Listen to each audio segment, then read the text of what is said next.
Okay, I'm going to demonstrate how to install fuel pumps in our pump assemblies.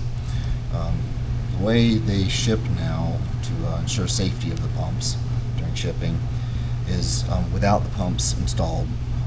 You'll get it with the cartridge adapters already installed in the pump assembly, and the pump will be loose. First step to getting it installed is to first just loosen up the bracket that holds the pump body, and this gives it some compliance and helps you align the pumps, because the pumps are actually oriented in a 4-degree angle so that we can bring the outlets of the pumps into a common place, so we can fit still the large diameter pumps in there and still have a 1 feed outlet. So the first thing I do is to just remove all the cartridge adapters, and this is the same for all of our pump assemblies, and they'll just be spun in by hand. And we have a PDF available that goes through this step by step and has some pictures to show a little more detail. And the way they're assembled is how they go back together. And so just by hand you can take them apart, and they have an O-ring and a C-clip. And the way it's installed is the cartridge body goes on first, and it just falls over it. And then the O-ring next. I've got some petroleum jelly I just put on my fingers and just lubricate the O-ring. And you want to start by pressing the O-ring on just past the first barb, like that. Okay? You don't want to go past it, otherwise it's a little tricky to get off, because it's get up inside the cartridge body. And then next you want to install the C-clip, and it goes on the first barb, just underneath it, between the barb and the O-ring. So I'm going to try to demonstrate here. And this is where it's real important that you have some lubrication, because if you didn't and that O-ring is dry, it's going to be difficult to get it on there, and it kind of snaps in place. And then you see the cartridge body still can spin freely. And then at this point we can push it up, just walk it up over the outlet of the pump. And then you install the brass nut on the end that keeps it together. And we include a set of cartridge wrenches with the pump assembly, and you can use the smaller of the cartridge wrench to tighten it. You do not need to get on this.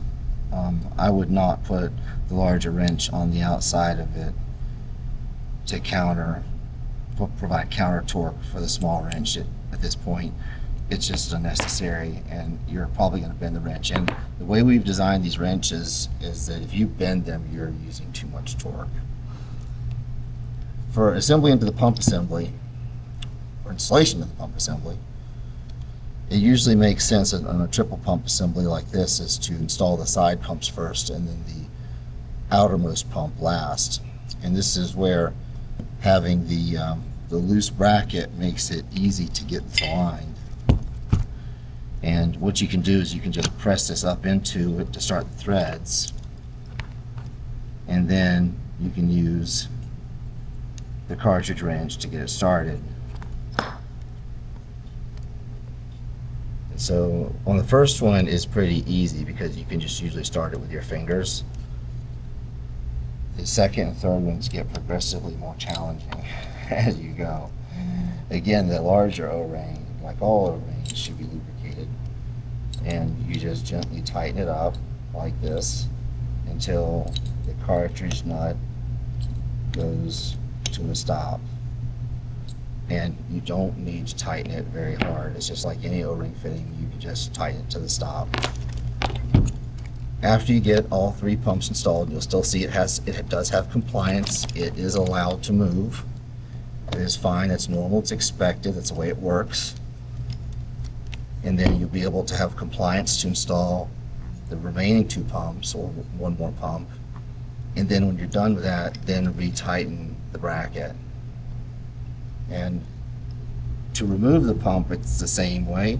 You're going to use the larger wrench, and you're going to just simply loosen it up. Now,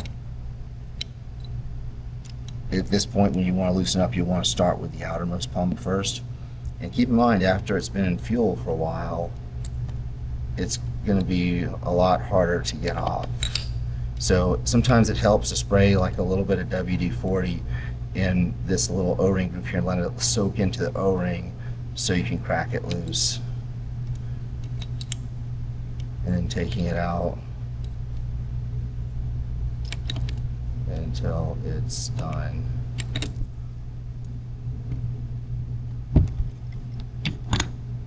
Like that.